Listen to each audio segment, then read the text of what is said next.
సోదరులారా, వచ్చే నెల ఆగస్టు 7వ తేదీన ఆగస్టు 7 బీసీలకు ఒక ప్రత్యేకమైన రోజు. ఇది దేశంలో స్వాతంత్రం వచ్చిన తర్వాత దేశంలో మొదటిసారి ఓబీసీలకు ఉద్యోగ రంగం లోపల 27% రిజర్వేషన్లు అమలు చేస్తున్నట్టు స్వర్గీయ ప్రధానమంత్రి విపి సింగ్ ఇలా ప్రకటించినటువంటి రోజు ఆగస్టు 7. మండల్ కమిషన్ దుమ్ము దులిపి ఆ మండల్ కమిషన్ సిఫార్సులను అమలు చేస్తున్నామని ప్రకటించినటువంటి చారిత్రాత్మకమైనటువంటి రోజు ఆగస్టు 7. ఆగస్టు 7 పర్వదినాన్ని పురస్కరించుకొని ప్రతి సంవత్సరం దేశవ్యాప్తంగా 29 రాష్ట్రాల్లో జాతీయ ఓబీసీ మహాసభలు నిర్వహిస్తున్నాం.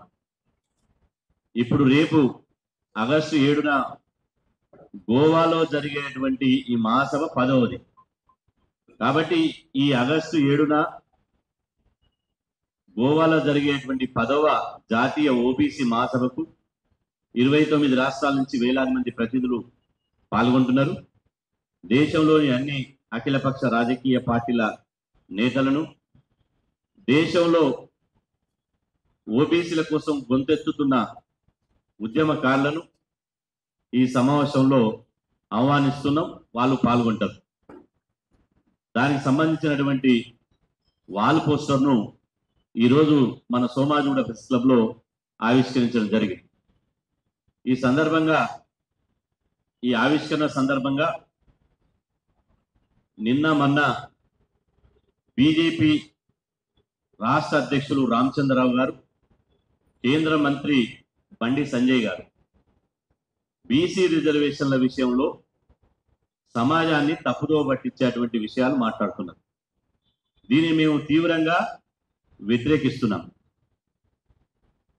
బీజేపీ రాష్ట్ర అధ్యక్షుడు రామచంద్రరావు గారు, అదేవిధంగా బండి సంజయ్ గారు ఏమని మాట్లాడుతున్నారంటే,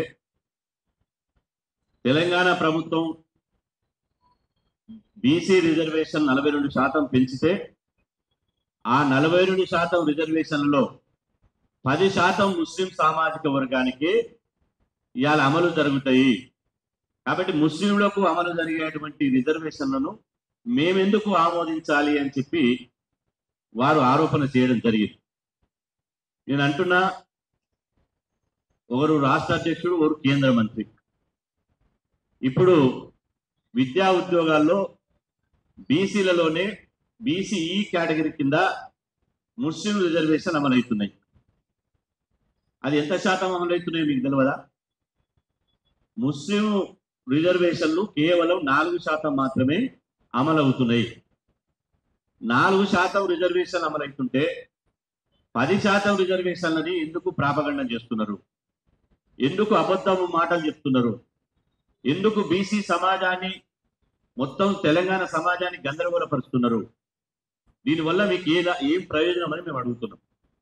అంటే ఆడలేక మధ్యలో ఓడినట్టు ఇవాళ మీరు ఈ 42% రిజర్వేషన్లు 9th షెడ్యూల్లో పెట్టి తెలంగాణ ప్రభుత్వం పంపించినటువంటి బిల్లును ఆమోదించి బీసీలకు 42% రిజర్వేషన్లు కల్పించాల్సిన బాధ్యత కేంద్ర ప్రభుత్వం మీద, ముఖ్యంగా ఇక్కడి రాష్ట్రం నుంచి ప్రాతినిధ్యం వహిస్తున్నటువంటి ఇవాళ కిషన్ రెడ్డి గారికి, అదేవిధంగా బండి సంజయ్ గారికి, రాష్ట్ర అధ్యక్షుడైనటువంటి రామచంద్రరావు గారి మీద బాధ్యత ఉన్నది. ఈ బాధ్యతను తప్పించుకోవడం కోసం, ఈ బాధ్యత నుంచి మెల్లమెల్లగా వైదొలగడం కోసం, బీసీలలో వస్తున్నటువంటి వ్యతిరేకతను అధిగమించడం కోసం ముస్లింలను సాకం చేయిస్తారు. ఈ వేదిక ద్వారా వారికి నేను సవాల్ విసురుతున్నా. ఒక బీసీ నాయకుడిగా ఇవాళ వారికి ఒక సవాల్ విసురుతున్నా. కేంద్ర ప్రభుత్వం అమలు చేస్తున్నటువంటి ఓబీసీ 27% రిజర్వేషన్లు కేంద్ర ప్రభుత్వం ఇప్పుడు అమలు చేస్తుంది ఓబీసీలకు. అందులో ముస్లిం కులాలు లేవా? మరి దేశవ్యాప్తంగా ముస్లిం రిజర్వేషన్ ఎందుకు అమలు చేస్తుంది? అదేవిధంగా మీ ఎన్డీఏ భాగస్వామ్యంతో ఉన్నటువంటి ఎన్డీఏ భాగస్వామ్యంతో ఉన్నటువంటి రాష్ట్రాలలో కూడా ముస్లిం రిజర్వేషన్ ఎందుకు అమలు చేస్తున్నారు? దీనికి మీ దగ్గర సమాధానం ఉందా? ఇంతెందుకు, దానికి ఒక ప్రత్యక్ష ఉదాహరణ చెప్తున్నా. ఎన్డీఏ భాగస్వామ్యం ఉన్నటువంటి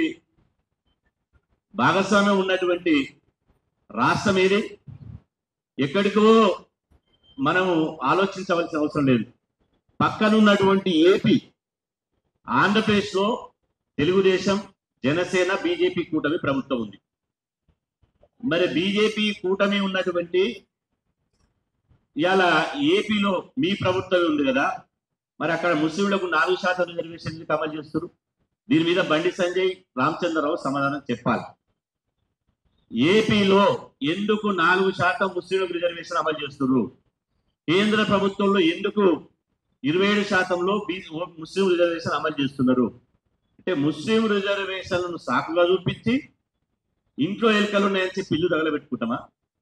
ఇంతకుముందు విక్రమ్ గౌడ్ చెప్పినట్టు మీకు సవరించే అటువంటి అధికారం మీ దగ్గర ఉంది. రాష్ట్ర ప్రభుత్వం బిల్లు పంపితే ఆ బిల్లును సవరించి కానీ, మార్పులు కానీ, చేర్పులు కానీ చేసి ఇలా చేసేటువంటి అధికారం మీ చేతులు ఉంది. అది చెయ్యకుండా ఈ రోజు దొంగ మాటలు ఎన్ని రోజులు చెప్తారు? ఎన్ని రోజులు బీసీలను మోసం చేస్తారు? బీజేపీ అంటే అది బీసీ పచ్చి వ్యతిరేక పార్టీ అయిపోయింది. నేను ఆ పార్టీ మీద ఉన్నటువంటి వ్యక్తిగత కోపంతో అనడం లేదు. ఆ పార్టీ బీసీ వ్యతిరేక వైఖరి అవలంబించిన విధానాన్ని బట్టి నేను అంటున్నా. ఎందుకంటే నిన్నగాక మొన్న ఒకే ఒకరు హర్యానా గవర్నర్ దత్తాత్రేయ గారు ఉండే ఒక బీసీ పోస్ట్ కూడా తీసేసారు. హర్యానా గవర్నర్ గా దత్తాత్రేయ గారిని కూడా తొలగించేశారు. తెలంగాణ నుంచి ఒక బీసీ బిడ్డ దత్తాత్రేయ గారిని తొలగించారు. అదేవిధంగా బీసీను సీఎం చేస్తానని బీజేపీ చెప్పింది. బీసీని సీఎం చేయకపోగా కనీసం ప్రతిపక్ష నాయకుడిని సీఎం చేయాలి కదా, అది ప్రో లీడర్ చేయాలి కదా. ఉన్న బీజేపీ ఎమ్మెల్యే 8 మందో 9 మందో గెలిస్తే ఉన్న దాంట్లో అత్యంత సీనియర్ ఎవరు? రాజాసింగ్. రాజాసింగ్ 4 సార్లు ఎమ్మెల్యే గెలిచాడు. బీసీలలో అత్యంత వెనుకబడిన కులానికి సంబంధించినటువంటి లోధి సామాజిక వర్గానికి సంబంధించిన రాజాసింగ్ ఒక బీసీ బిడ్డ. ఆ రాజాసింగ్ని ఇవాళ మీరు ఎందుకు సస్పెండ్ చేశారు? బండారు దత్తాత్రేయని గవర్నర్ పదవి నుంచి తొలగిస్తారు. ఇవాళ ప్రో లీడర్ గా రాజాసింగ్కు ఇవ్వాల్సినటువంటి అర్హత ఉండి ఇవ్వకపోగా అగ్రకులానికి సంబంధించిన మహేశ్వర్ రెడ్డికి ఇస్తారు. ఆ తర్వాత ఇవాళ మళ్ళీ రాజాసింగ్ గారిని బీజేపీ పార్టీ నుంచి పొమ్మనలేక పొగబెట్టి మెడలు పట్టి బయటికి గెంటేశారు. అదే కాదు, బీజేపీ పార్టీ అధ్యక్షునిగా బీసీలకు ఊరడించి అదిగో ఇదిగో అని చెప్పి బీజేపీ పార్టీ ఒక బీసీకి అధ్యక్ష పదవి ఇస్తా అని చెప్పి ఎందుకు బీసీకి అధ్యక్ష పదవి ఇవ్వలే? ఒక ఈటల రాజేందర్ గారికో, ఓ బండి సంజయ్ గారికో, అరవింద్ గారికో, లేకపోతే మా తల్లూరి ఆచార్య గారికో, అదేవిధంగా ఎవరన్నా కానీ ఒక బీసీ బిడ్డకి ఎందుకు అవకాశం ఇవ్వలే? బీజేపీ రాష్ట్ర అధ్యక్షుడు కూడా అగ్రకులాలకి అవకాశం ఇచ్చింది. అంటే అగ్రకులాలకు అవకాశం ఇస్తుంది, బీసీలను పొమ్మనకుండా పొగబెడుతుంది. ఇది కాదా మీ బీసీ వ్యతిరేక చర్య? ఈ అన్నిటికి తోడు ఇన్ని బీసీ వ్యతిరేక చర్యలు చేసి అన్నిటికి తోడు 42% రిజర్వేషన్లు పెంచుతామన్నటువంటి మీరు, 42% రిజర్వేషన్లకు ఆమోద ముద్ర వేయాల్సిన మీరు ఢిల్లీలో 3 నెలలుగా మీ దగ్గర ముందుతుంది ఫైలు. ఆంధ్రప్రదేశ్ తెలంగాణ నుంచి పోయినటువంటి బీసీ బిల్లు 3 నెలలుగా కేంద్ర ప్రభుత్వం వద్ద ఢిల్లీలో పెట్టుకున్నారు. మరి దాన్ని ఎందుకు ఆమోదించడం లేదు? అంటే మీ డిఎన్ఏలోనే బీసీ వ్యతిరేకత ఉందా లేదా? మీ బీసీలకు ఏం అనుకూలంగా చేశారు? బీసీలకు ఇన్ని అన్యాయాలు చేస్తే మరి బీజేపీ పచ్చి బీసీ వ్యతిరేక పార్టీ ఎందుకు అనకూడదు? ఇవాళ చేయాల్సినటువంటి బీజేపీ జాతీయ పార్టీకి 2 విధానాలు ఉంటాయా? తెలంగాణ గల్లీలోనూ బీసీ బిల్లుకు మద్దతు ఇస్తుంది, ఢిల్లీ వాగానే దాన్ని వ్యతిరేకిస్తుంది. అంటే ఇది ఎక్కడి వైఖరి? అంటే మీకు బీసీల పట్ల ఇవాళ వ్యతిరేక వైఖరి ఉందనడానికి ఎన్ని సాక్ష్యాలు. మిమ్మల్ని బీజేపీ పార్టీని బీసీలు వదిలే ప్రసక్తే లేదు. మీరు బీసీలకు చేసిన పాపాలు పోవాలంటే మీరు ఇప్పటికైనా 42% రిజర్వేషన్లను కేంద్ర ప్రభుత్వం వద్ద ఉన్నాయి కాబట్టి దాన్ని ఆమోదించి తీసుకొస్తే మీరు బీసీలకు చేసినటువంటి మోసాలు, అన్యాయాలు ఆ బిల్లుతోటైనా సరిదిద్దేటువంటి అవకాశం ఉంటుంది. ఇవాళ ఈ అన్ని ఇక్కడ పెట్టుకుని లేచి ఎగిరెగిరి పడుతున్నావు. బీజేపీ రాష్ట్ర అధ్యక్షుడు రామచంద్రరావు గారు మొదటి నుంచి సామాజిక రిజర్వేషన్లకు వ్యతిరేకి. తాను ఉస్మానియా యూనివర్సిటీలో ఉన్నప్పుడు విద్యార్థి దశలోనే మండల్ కమిషన్ ఉద్యమం జరిగింది. అప్పుడు రిజర్వేషన్లకు అనుకూలమైన ఉద్యమం జరిగింది, రిజర్వేషన్ల వ్యతిరేక ఉద్యమం జరిగింది. రిజర్వేషన్లకు వ్యతిరేకమైన ఉద్యమంలో పాల్గొన్న వ్యక్తి రామచంద్రరావు గారు. రిజర్వేషన్లకు వ్యతిరేకంగా పాల్గొన్న వ్యక్తికి బీజేపీ పగ్గాలు ఇస్తే బీసీలకు న్యాయం ఎట్లా జరుగుతుంది? రేపు బీసీలకు టికెట్లు ఇవ్వరు, బీసీలకు న్యాయం జరగదు, ఆ ప్రభుత్వం ఆ పార్టీ అధికారంలో రాదు. కాబట్టి ఇప్పటికైనా బీజేపీ బీసీ వ్యతిరేక వైఖరి మార్చుకోవాలి, లేకపోతే బీసీలే మిమ్మల్ని రాజకీయంగా బొంద పెట్టడానికి సిద్ధమవుతారని చెప్పి సందర్భంగా తెలుస్తున్నారు. అదేవిధంగా బీఆర్ఎస్ నాయకులు అంతా లక్కూరు మాటలు ఎవరు మాట్లాడతలేదు. బీఆర్ఎస్ నాయకులు మాట్లాడితే ఇలా నవ్విపోదురు కాక నాకేంటి సిగ్గు అన్నట్టుంది. ఒక 42% రిజర్వేషన్ల మీద జీవో తీసుకురావాలని చెప్పి ఈ ప్రెస్ క్లబ్ సాక్షిగా చెప్తున్నారు. ఇదే press club Somajiguda press club లో పెట్టి టిఆర్ఎస్ నాయకులు, నేను వాళ్ళ పేరు చెప్పను కానీ మీరే సాక్షులు, మీరే రాశారు. ప్రభుత్వానికి దమ్ము ఉంటే రిజర్వేషన్ల పెంపు మీద జీవో తీసుకురమ్మనండి అన్నారు. బీఆర్ఎస్ కు దమ్ముంటే ఆర్డినెన్స్ తీసుకురావాలని అన్నారు. ఇవాళ కాంగ్రెస్ ప్రభుత్వం బీఆర్ఎస్ పార్టీ వాళ్ళము సరే డిమాండ్ చేస్తున్నారు కదని చెప్పి జీవో తీసుకొచ్చి ఆర్డినెన్స్ తీసుకొస్తే మళ్ళీ ఇప్పుడు ఈ జీవో కోర్టులో నిలబడదు, ఈ ఆర్డినెన్స్ నిలబడదు, కాబట్టి 9th షెడ్యూల్ పెట్టాలి అని అంటున్నారు. మీరు నాలుకనా తాటిమట్టనా అని అడుగుతున్నారు. ఒక మనుషులు ఒక పార్టీ 2 మాటల ధోరణి ఎట్లా మాట్లాడతారు? 2 నాలుకల ధోరణి కాదు, 3 నాలుకల ధోరణి.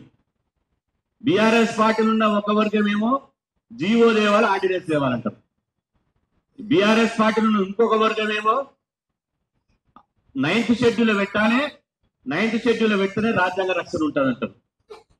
ఇంకొక నాలుకేమో ఆ జీవో మామూలునే వచ్చింది అని చెప్పి రంగులు పూసుకొని సంబరాలు చేసుకుంటారు.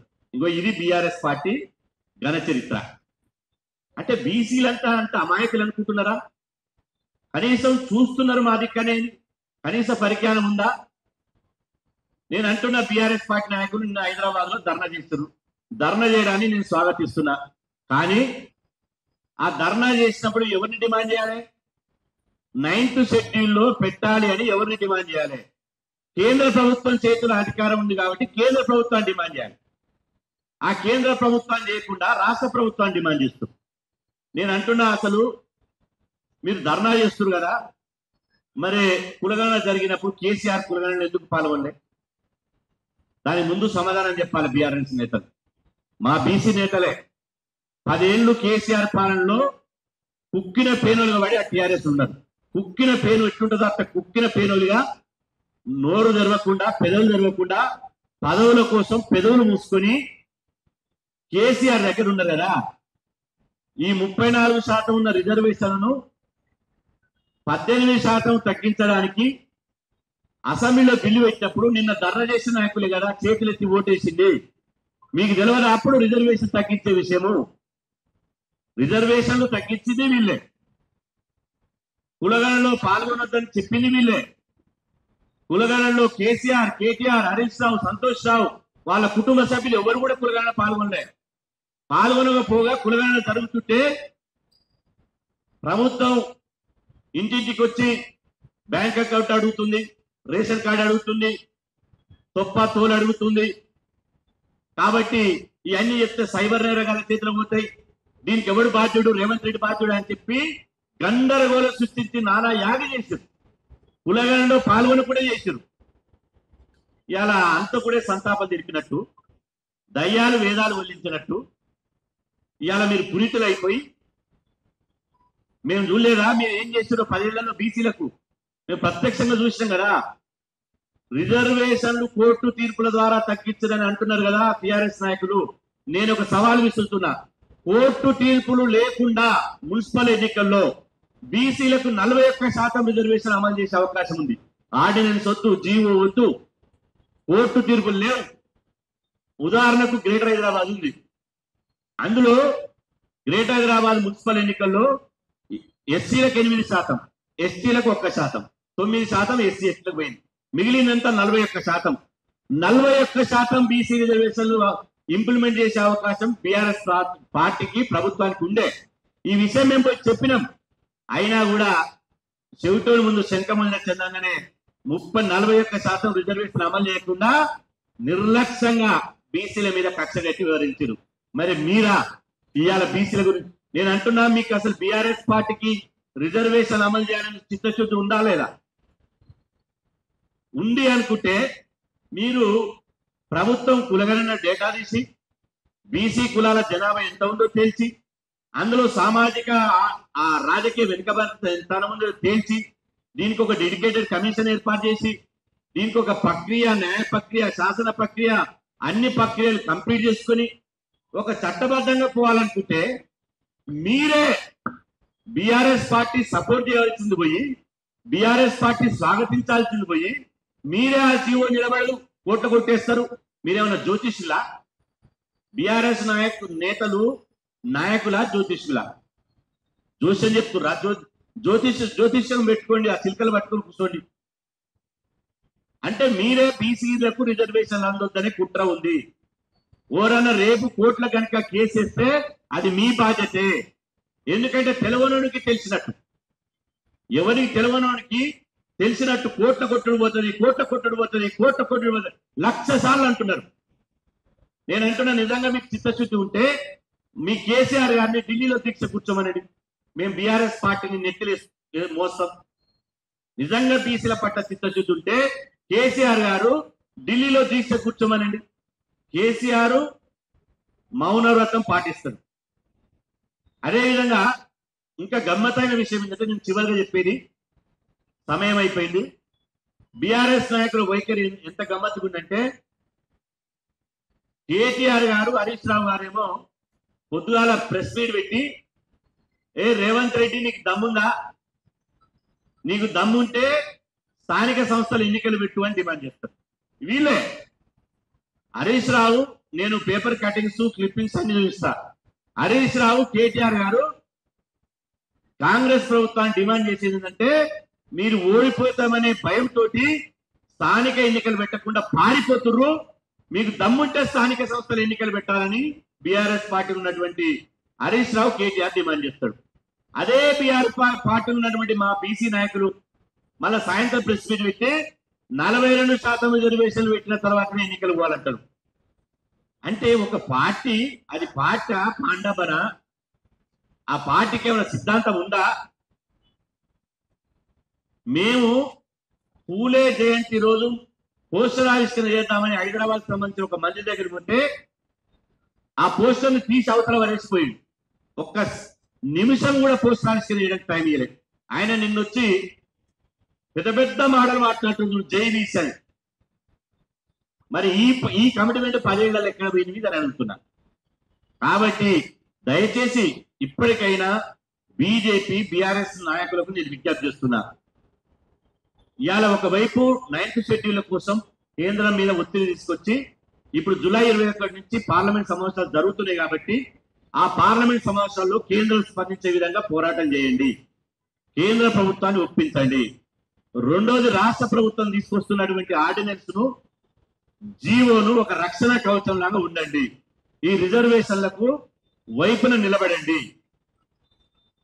అదేవిధంగా గవర్నర్ గారికి నేను విజ్ఞప్తి చేస్తున్నాను. నిన్ననే బీసీ రిజర్వేషన్ 42% పెంచుతూ ఆర్డినెన్స్ జారీ చేయాలని చెప్పి రాష్ట్ర ప్రభుత్వం గవర్నర్ గారికి, జిష్ణుదేవ్ వర్మ గారికి ఇవాళ పంపించడం జరిగింది. మీ ద్వారా గవర్నర్ గారికి మేము విజ్ఞప్తి చేస్తున్నాం.